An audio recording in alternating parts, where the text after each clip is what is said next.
Hello everyone, welcome to Zoom class. आज से हम एक नया लेक्चर सीरीज शुरू कर रहे हैं जिसमें हम हिस्ट्री तमिलनाडु बोर्ड का जो बुक है 11th स्टैंडर्ड का, which is very important for UPSC. CAPF में भी इसके कई सारे क्वेश्चंस आते हैं, यूपीएससी सिविल सर्विसेज में इससे स्टेटमेंट्स से क्वेश्चंस आते हैं। तो हम आज से देखेंगे कि ये पूरी तरीके से हम इस बुक को कवर करेंगे और आज पहला चैप्टर शुरू करते हैं। Alright, so the lesson 1, India geographical features and their impact on the history. इस लेसन से आप क्या क्या सीखोगे? Students will acquire knowledge about geographical features of India, Himalayan mountains and their impact on the history, Gangetic plains and their role in Indian history, then Southern Peninsula and its effect on the Southern Indian history, then India's unity in diversity. It is generally said that history has two eyes. One is chronology and other is geography. History को समझने के लिए आपको उसकी chronology भी समझनी पड़ेगी और उसकी ज्योग्राफी, हिस्ट्री कहाँ पर अनफोल्ड हुई है, ये भी समझना होगा। ठीक है, in other words time and space, these are significant factors in determining the historical processes. In particular, country geography largely determines its historical events. Geography से उस कंट्री का हिस्टोरिकल इवेंट्स अनफोल्ड होते हैं, ऐसा यहाँ पर कहा गया है। The history of India is also influenced by its geography, hence the study of Indian geographical features contributes to the better understanding of history. इसकी अगर हिस्ट्री हमें समझनी है तो उसका पहले ज्योग्राफिकल फीचर्स समझना जरूरी है। The Indian subcontinent is well defined geographical unit. It may be divided into three major regions.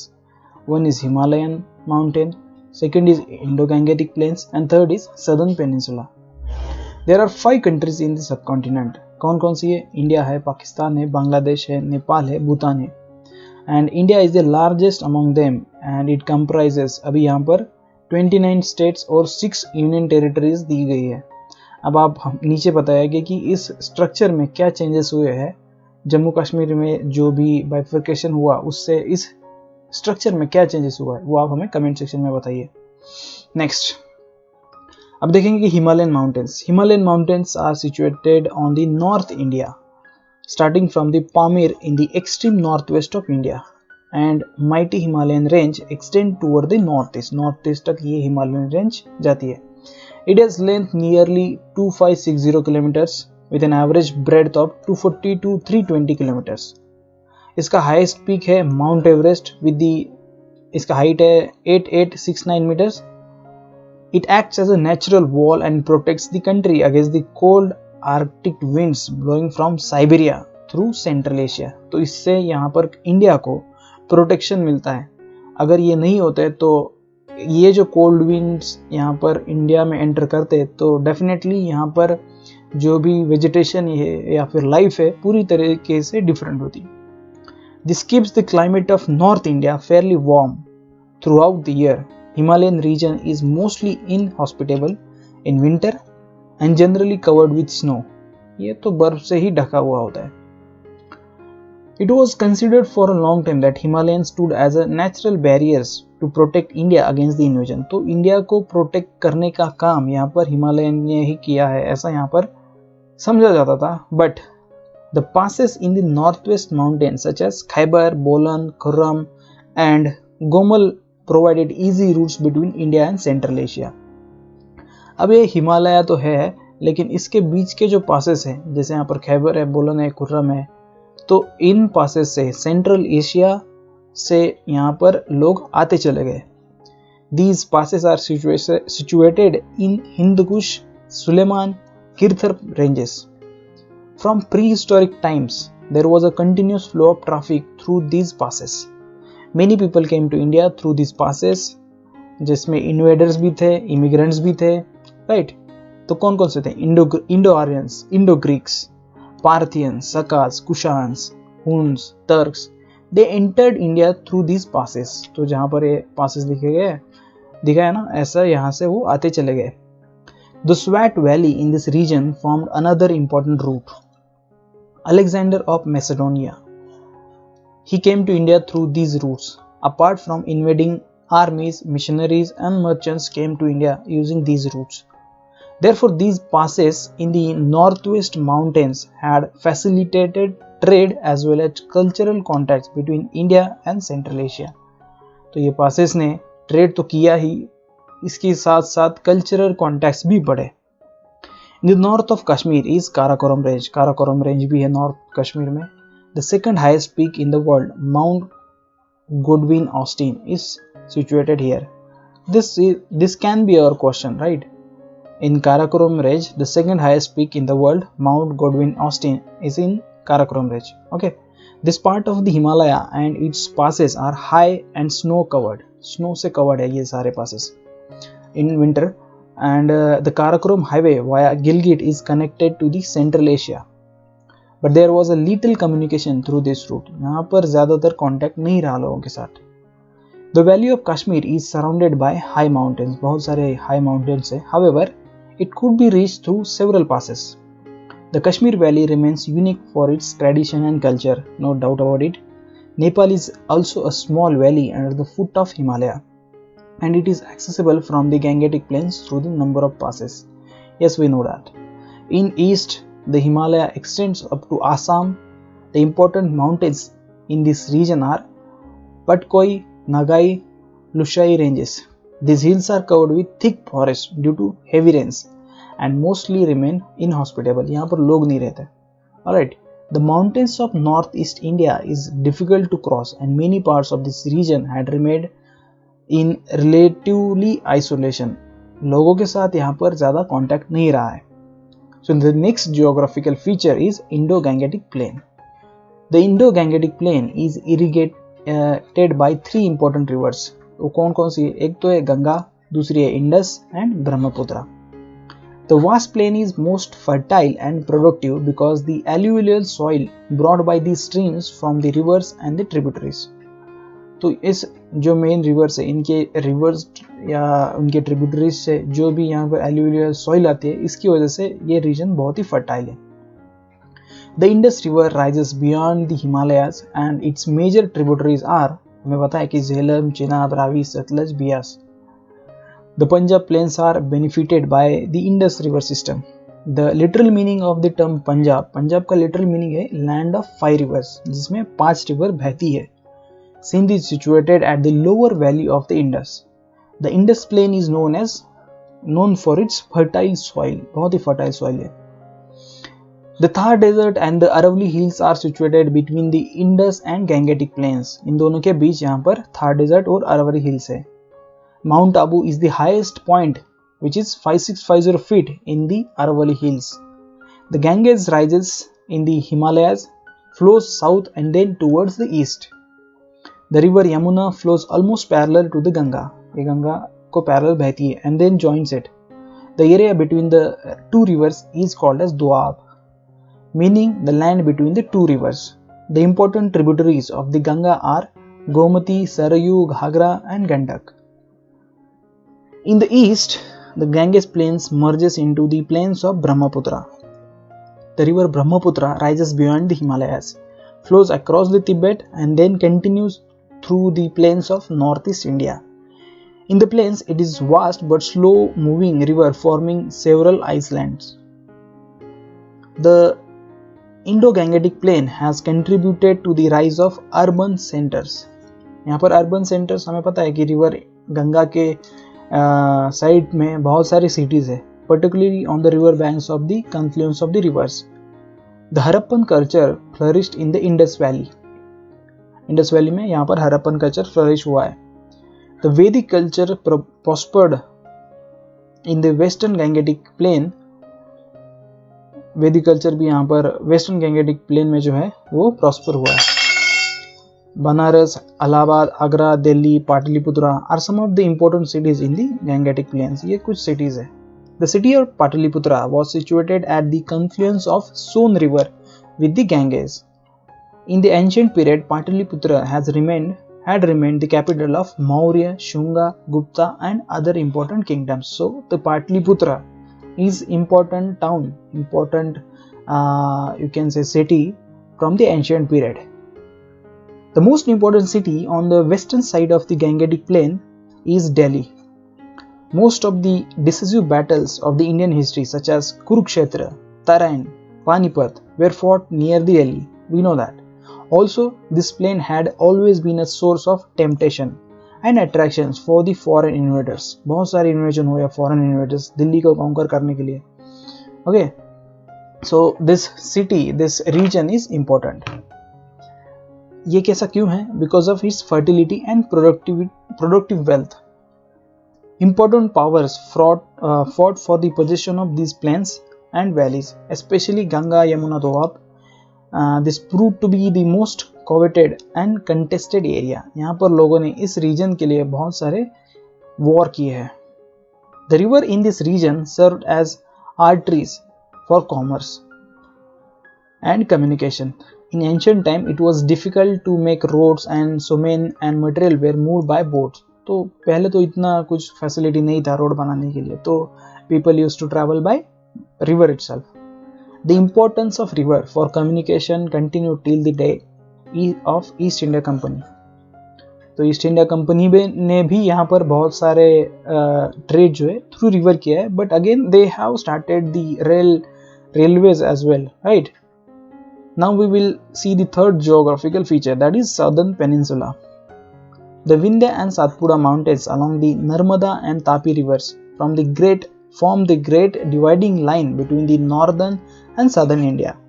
तो ये जो विंध्या एंड सातपुड़ा रेंज है माउंटेन की, इससे नीचे का रीजन जो है वो सदर्न पेनिनसुला का पार्ट बनता है. The plateau to the south of the Vindhya mountains is known as Deccan Plateau. It consists of volcanic rock, which is different from the northern mountain. As these rocks are easier to cut into, we find number of rock-cut monasteries and temples in the Deccan. We all know that there are Buddhist caves in the Aurangabad region, right? So it is because the rocks are easier to cut, and hence we find Buddhist monasteries, different religious monasteries in the form of caves. The Deccan Plateau is flanked by the Eastern Ghats and Western Ghats. The Coromandel coast stands between the Eastern Ghats and the Bay of Bengal. The Western Ghats runs along the Arabian Sea, and lands between these two are Konkan up to Goa, and beyond that as the Kanara. The southernmost part is known as the Malabar coast. The passes in the Western Ghats like Junnar, Kaneri, Karle link to the trade routes to the western ports. The Deccan Plateau acts as a bridge between the North and South India. However, dense forest in the Vindhya mountains makes this region isolated from the north. The languages and culture in the southern peninsula are preserved in the tact for a long time due to its geographical isolation. तो ज़्यादातर contact नहीं आया north के साथ, because contact नहीं हो पाता था लोगों के साथ. That's why this region remain in isolation like in the north east in the early phase. Of course in the southern end remains the famous Palghat Pass. It is the passage across the Ghats from the Kaveri Valley to the Malabar coast. The Palghat Pass was an important trade route for the Indo-Roman trade, okay, in ancient times. The Anaimudi is the highest peak in the southern peninsula. This point is important. The Anaimudi, it is the highest peak in the southern peninsula. Again, this can be a question. Dodapetta is another highest peak in the western Ghats. The eastern Ghats are not very high and have several openings caused by the eastern flow of the rivers into Bay of Bengal. Now this is one of the geographical feature you should know, that the eastern Ghats are not very high and have several openings. Why? Because there are so many rivers flowing into the Bay of Bengal, and same is not the case with the western Ghats. They are high and they don't have such passes. The port cities of Arikamedu, Mamalapuram and Kaveripatnam were situated on the Coromandel coast. The major rivers of the southern peninsula are almost running parallel. Mahanandi is the eastern end of the peninsula. Narmada and Tapi run through the east to west. Other rivers like Godavari, Krishna, Tungabhadra, Kaveri flow from the west to east. These rivers makes the plateau into a fertile rice producing soil. Throughout the history, the region between the Krishna, Tungabhadra, Doab remained a bone of contention between the major kingdoms of south. तो यहाँ पर झगड़ा हुआ कृष्णा और तुंगभद्रा के बीच का जो भी रीजन है, फर्टाइल रीजन है, उसको लेकर.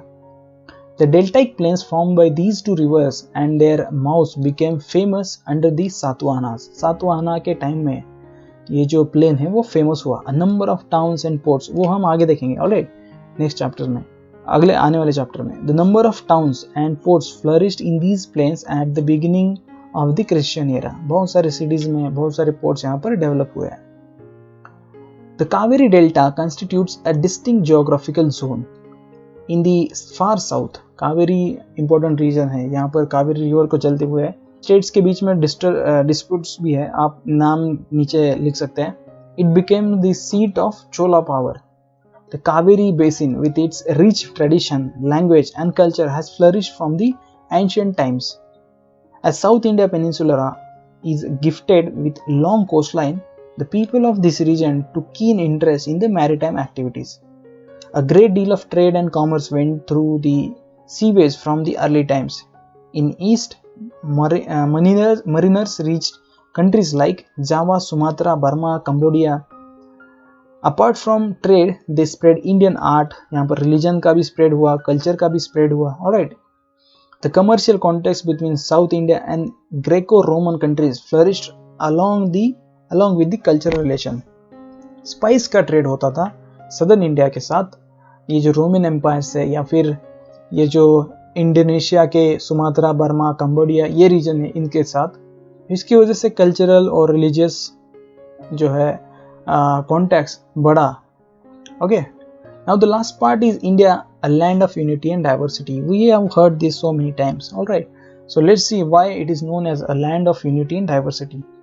The history of ancient India is interesting because India proved to be the melting pot of numerous races. Melting pot कहा गया है इंडिया को, ऐसा क्यों? The pre-Aryan, the Indo-Aryan, the Greek, Scythians, Huns and Turks etc. made their India their home. ये बाहर से तो आए but they have made India as their home. Each ethnic group contributed to its might to the making of Indian culture. सब लोगों ने अपनी तरफ से यहाँ पर कंट्रीब्यूट किया है इंडियन कल्चर को बढ़ाने में. All these people mixed up so inextricably with another that present none of them can be identified in their original form. तो इतने घुल मिल गया है कि अभी ओरिजिनल फॉर्म में आप उनको आइडेंटिफाई नहीं कर सकते. Different cultures mingled with one another through the ages. Many pre-Aryan or Dravidian terms occur in the Vedic text. Similarly, many Pali, Sanskrit terms appear in the Sangam literature. Sangam is from the South India, right? Since ancient times, India has been the land of several religions. Ancient India witnessed the birth of Hinduism, Jainism, and Buddhism. But all these cultures and religions intermingled with one another.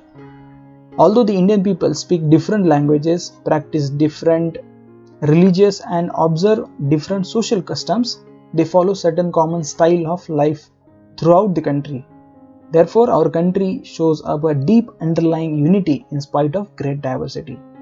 So there are so many differences in the religion, culture, alright, languages, but still we have a sense of unity. We have a sense of unity in this diversity.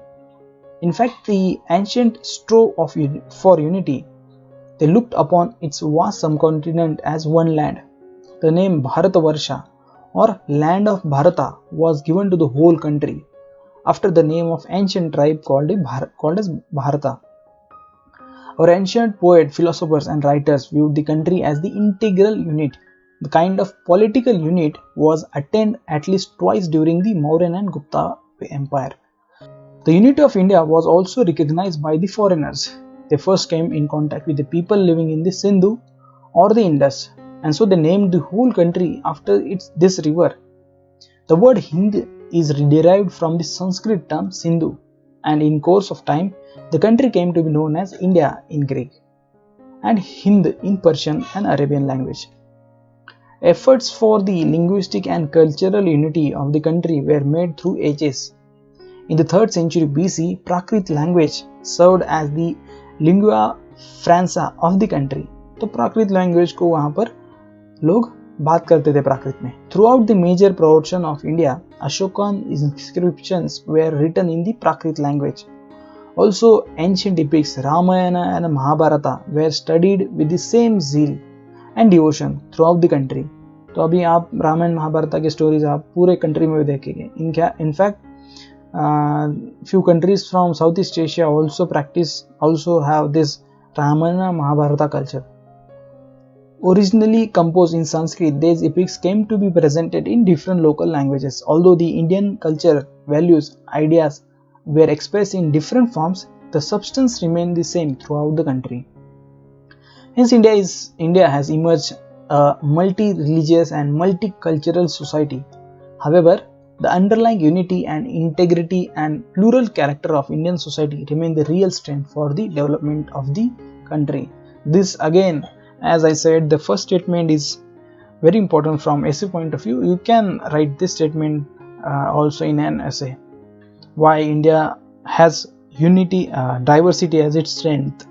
Okay, so this was all about chapter 1. We'll meet in the chapter 2. Thank you very much. All the best.